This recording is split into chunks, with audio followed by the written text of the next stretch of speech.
Facebook. We're on Real Estate New. We're also on my personal one, and we're on the YouTube channel that I have also. So today we're going to do a podcast. And we talked about we're going to do what's motivating people to move right now. So once we start the podcast, we'll kind of jump right into that. We had a lot of different topics we talked about before we actually are going to go to the podcast, but some other stuff that would probably be coming up in the future would be the why would you sell your house yourself right now? Tell them to go on Facebook tomorrow. Oh, that's right. Your show. Okay, so you do your thing. When do you do your show? 3 o'clock on Fridays. 3 o'clock on Fridays. Every Friday. Every Friday. And where can they find that? Peter Heim Realtor. Peter Heim Realtor on Facebook. So if they go to Facebook. Well, it's the one that I use when I'm on mine. It's the same one. Got it. Okay, great. Yep. That's awesome. So we're on here, which is good. It's not for wimps tomorrow. It's not. Oh no, it's not. No. It's not for the faint at heart. It's not. Is there blood and stuff involved? I was thinking about it, but no, we're going to keep like the blood capsule that you chew on. Does it come down your mouth? This is what a FSBO looks like. Just kidding, everybody. There's nothing wrong with selling your house. You're good. You can do it. We just won't talk to you. Not recommended. Not recommended. But we will talk. We'll talk about that. Well, let's get this podcast started. Yes, sir. Since we've been gabbing now enough. Let's start the cool music, man. Yeah, exactly. I got to get that cool music set up. It's like one of my favorite parts of doing all this. I know. Usually we're musicians, to it. All the musicians in the world just like. You know, it's good to see with COVID now kind of in the rearview mirror.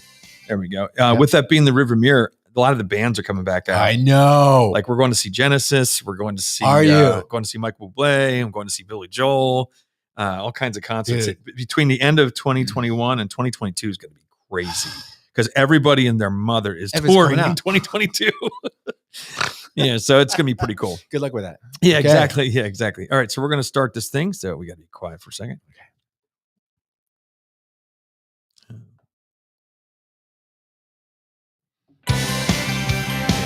Hello, this is Brad Wiseman. You're listening to Real Estate and You, where now we are having regular programs on Thursdays at 1 o'clock.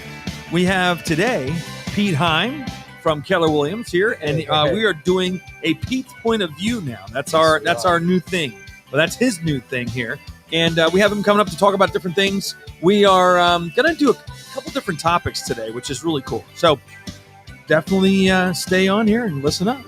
So, Pete, what do you got going on for me today? Just so it's not Pete's pointed head of Pete's pointed head. That would not like be the good. cone. Pete's pointed do you have a pointed head? I never noticed if you do. I don't. I had a friend of mine say, "Is that Pete's pointed head of you?" That friend should definitely be off the friend list.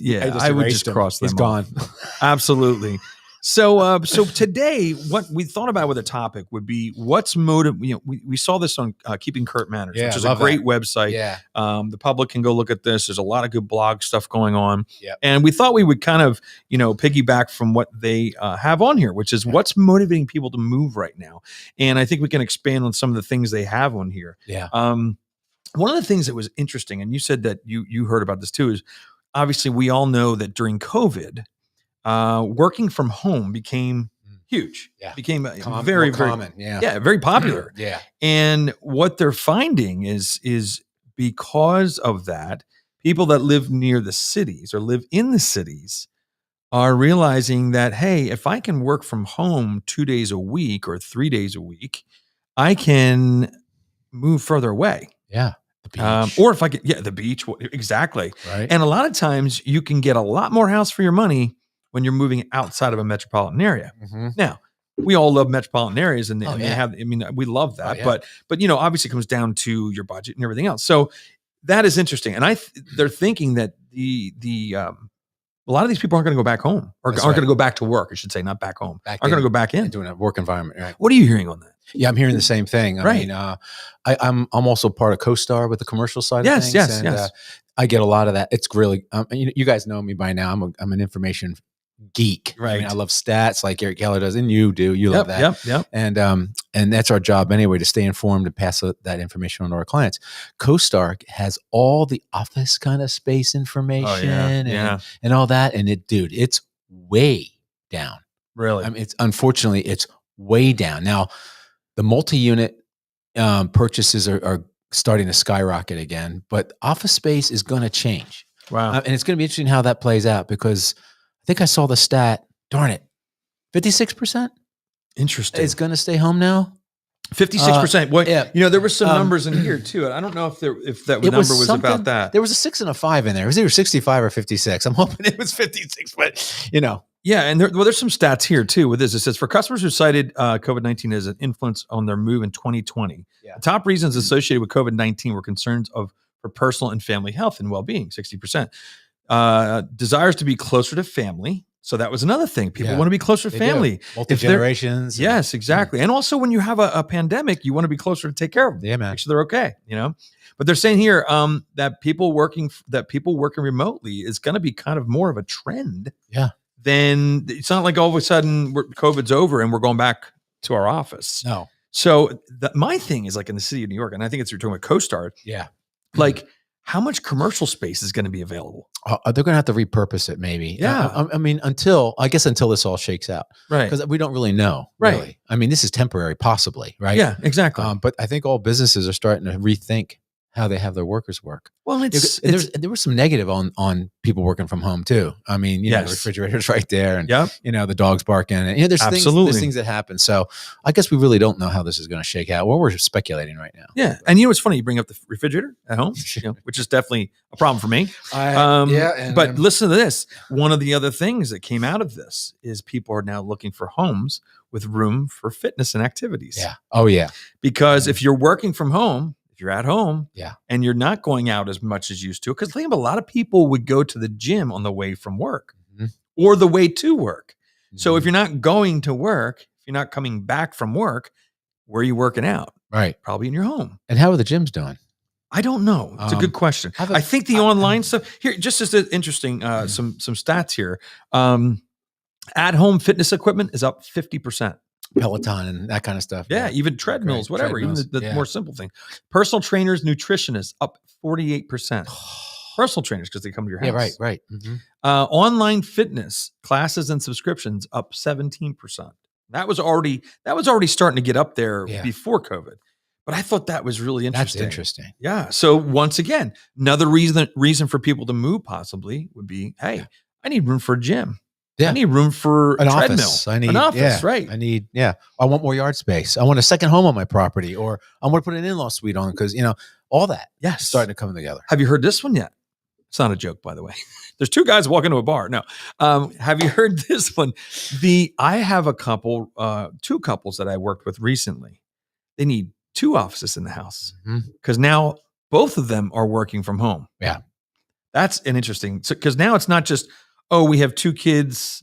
I'm going to get a 4-bedroom. We'll have one as a guest bedroom. The other one's our office. Yeah. Now you need two offices. Yeah. It gets a little different. Well, think about it. Who sits in their living room anymore, really? Yeah, the formal living room? If there's a living room, it's an office now. Yeah, exactly. Put some French doors on and call it an office. I mean, come on. Seriously. I got something for you here, Brad. What do you got for me? What do you got for me? Lawrence Yun, who we all know is NAR's economist. Okay. Right? Yep. Very smart. Was that today or yesterday? Came across. We have an inventory crisis right now. Yeah. And he said the only inventory that is level and somewhat stable is the $1 million plus market. Unbelievable. So what does that tell you? The 5,000 square foot homes sales are up 17%, over 5,000 square feet. Wow. Okay. But the only market that's stable is 1 million plus. Now, amazing. What does that tell you? When we talked about affordability. Yeah. 14.9% of your income is only needed for your housing. That blew my mind. And that was 26 on the other stat. Yeah. And so say that again. Just say that again about the affordability situation with the 14.9%. You guys know what affordability is. Let's give you a quick refresher. Affordability means, interest rates, the percentage of your income towards your housing payment, and houses and house prices. Gotcha. Okay. House prices are way up. Oh yeah. Doesn't matter because the other two are really good. Yeah. Interest rates and how much people need to purchase that home. So what does that mean? Guys, there's an inventory. Actually, there's an inventory that exists. It's $1 million plus. So it's the best time to move up. A little harder. No, move up. No, I know. Yeah, exactly. If you're selling a 400,000, 500,000, 600,000, absolutely, go for the mill. Yep. Your payments could be less, depending on what you got going on your 4, 5, 6. Yeah, you're exactly right. So absolutely. That was an interesting. It is an interesting statistic from Mr. Yoon. I thought that was really cool to see. Yeah, no, it's cool. That's a very interesting stat. I mean, and you know what's amazing too is when you said about the other things, the house prices are going up, but the rates are still relatively low. Yeah. I got some info on that if you want to hear. What's that? Well, you have info on that too? Oh, sure. Is this the inside track? This is insider information? No, if you know Freddie Mac, it's a Freddie Mac thing. It's a Freddie Mac thing? What did Freddie Mac say? Freddie says it's a little public, so let me give you what it is. Freddie says rates are going to go up. Now sit down, everybody. Hold on to your hat. Can't wait to hear how it's going high. up. To you ready? To 3.4. Oh man, by the fourth quarter. Wow, that's really high. Here's another one. It's going to kill you. Fourth quarter of 2022. What's it going to 3.8. The fourth quarter of what? Of 2022, bro. Oh, they're saying they're going up, but those are predictions. Those are predictions, exactly. Yeah, predictions. Those are predictions. But a house appreciation now is going 7.7. They're saying this year because that was redone from January till now. It was 5.3 originally. Now it's 7.7. So appreciation is going to continue. And actually, Goldman Sachs, JP Morgan, and Morgan Stanley all said double-digit appreciation this year. Wow, for house appreciation. Houses. Right. Jesus. So we did 11% last year. We did 11 last year. So what's that saying? We're going to stay about the same, I think. It's going to not That's incredible. Not much is going to change. Unless the inventory, here we go, starts to come on. Unless you're buying up into $1 million plus market, right? Yep. It's going to stay low. It's going to. Now, have you found this? I found this a couple times with some clients, buyers that I've been working with recently, and I try to talk them out of this decision-making process, which is they're saying they're getting frustrated. And they're at a point where they're like, you know what? I'm just going to wait this out. Yeah. I'm going to wait until this gets better. I'm so disappointed. I can't find anything. I refuse to pay $15,000 over full price, blah, blah, blah, blah, blah. You ready? Yeah. No, don't do it. Yeah. 12 months from now, it's that $300,000 house is $330,000. And that's what I've been telling them is that right now it's considered over full price, the $15,000. In 2 months, that's going to be the full price. Yeah. So, you can't, obviously we don't want people to overspend. We don't want people to spend within their means either. And I get that. If the reason for you not wanting to spend $15,000 over is because it puts you at the very top, then that's what we talked about before. That's different. Then you need to sneak down your budget, your limit. Mm-hmm. If the bank's telling you 250s, you're very top. Then maybe you need to be looking at 225, 230. Yeah, that's it. So that you can compete in an offer situation. So different scenario though, Brad. Oh yeah, definitely. Mm-hmm. So it's tough because people are getting discouraged. So what do you tell somebody? So I had a couple drop out, same reason. Yeah. And I told them it's going to be more, and they said, "Well, we're just going to wait till it completely drops down." Yeah. And that could be 3-4 years. 5 we years. don't know. We don't know. Do you have your crystal ball with you? Where is it? I do actually. I left it in the car. It's in the car. I figured we wouldn't need it for this program because it's Pete's point of view, not mine. Well, mine's a little cloudy. So yours is cloud. Yeah, I think all of them are. So, so what do you think about that? I just told the seller, she wanted to stretch on price, and I told her, I said, Jen, if you're watching it, you're going to say it.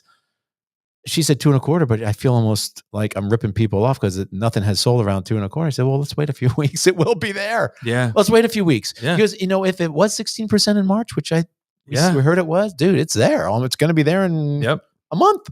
Yeah. It's and everybody keeps asking me, when's this going to stop? We don't know when it's going to stop. But the buyer though, tell the buyer affordability.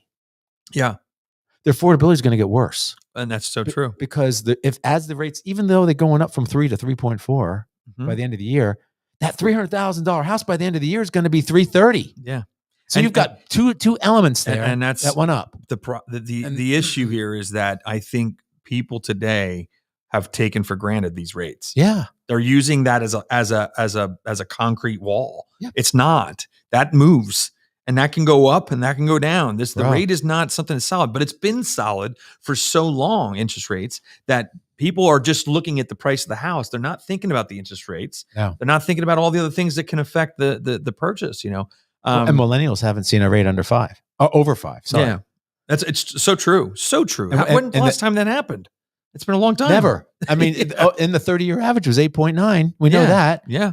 30-year average on interest rates 8.9, and it keeps going down. The millennial generation has not seen an interest rate over 5. Amazing. So 3.4 to 3.8.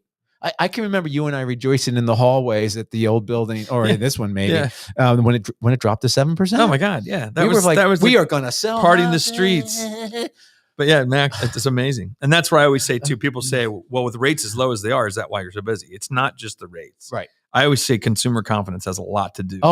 Has a lot to do with when people buy, because it doesn't matter if the rate's 8% or 3%. If you're not confident about the future of the country, the future of your job, the future of your life, you're not going to do the biggest investment in your life, which is buying a house. That's it. Right? You nailed it. Yeah. So that to me is just, it's funny. So the rates, basically what I always say, the rates just gauge what you can afford. Yeah, that's it. It's an affordability piece. Absolutely. That's all it is. And because it's so low right now, prices can go through the roof. Absolutely. And people can still do it. Yeah. Yeah. Do you have any more stats to cover yet? Quick? I don't know what more you want to know other than Fannie Mae saying that 67% of homeowners recently are in the millennial age. And how many? 60? 67.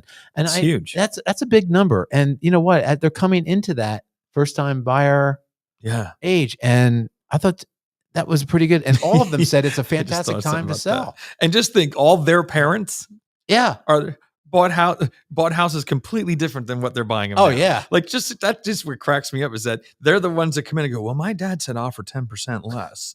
Well, and then it's like, and I always say to them, this is not your mom and dad's market. Right. This is nobody's market. We don't even know what's going on. So, but I feel bad. Good advice for their parents. Oh, absolutely. Sell your house. Sell your house, man. You're going to make so much money. 15, 20, 30 years. Yeah.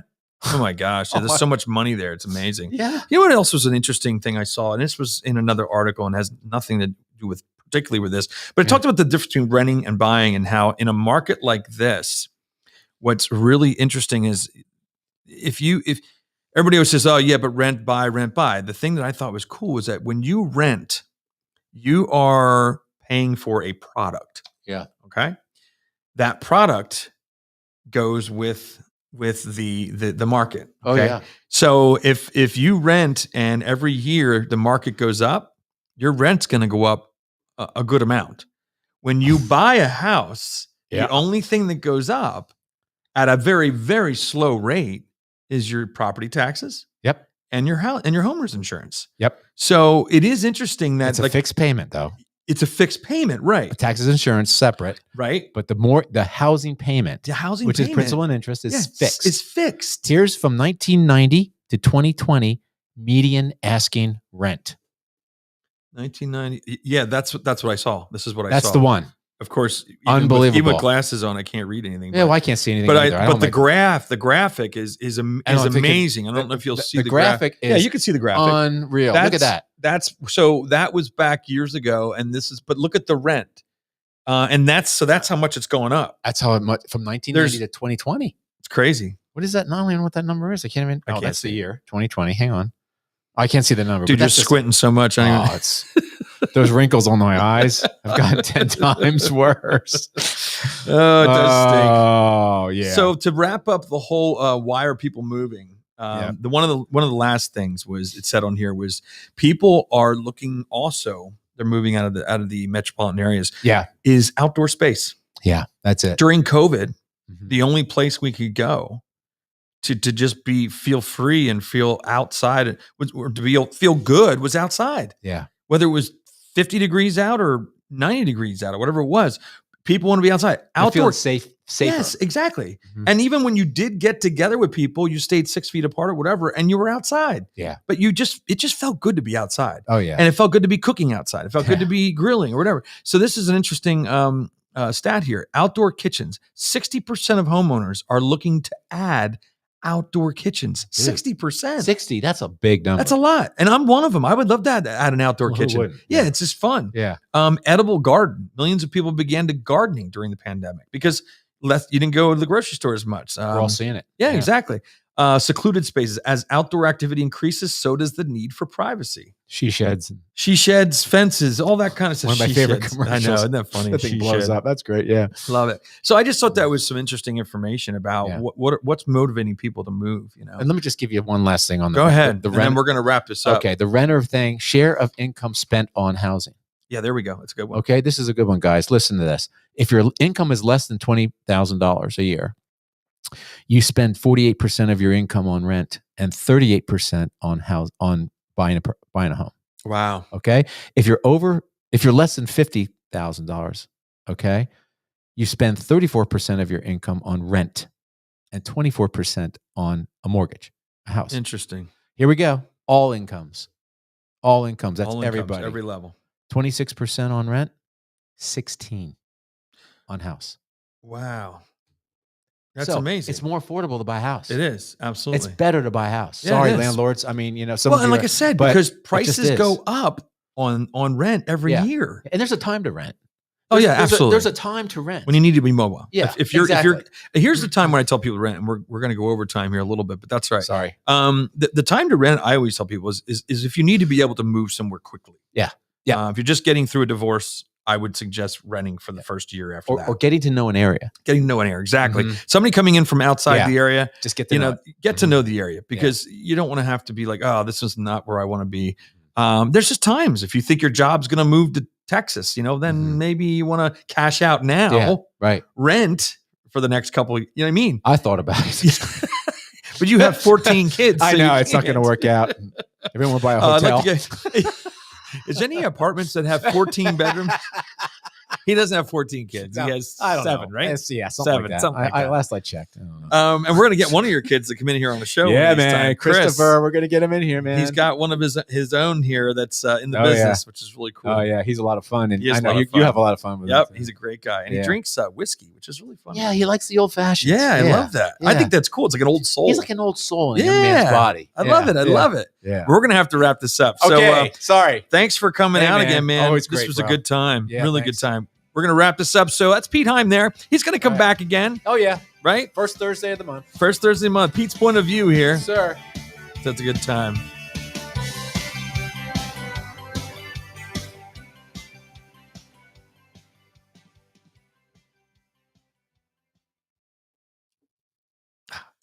There we go. Cool. Awesome, man. Yeah, it's good information. Very good information. Really good. You can do the FSBO thing next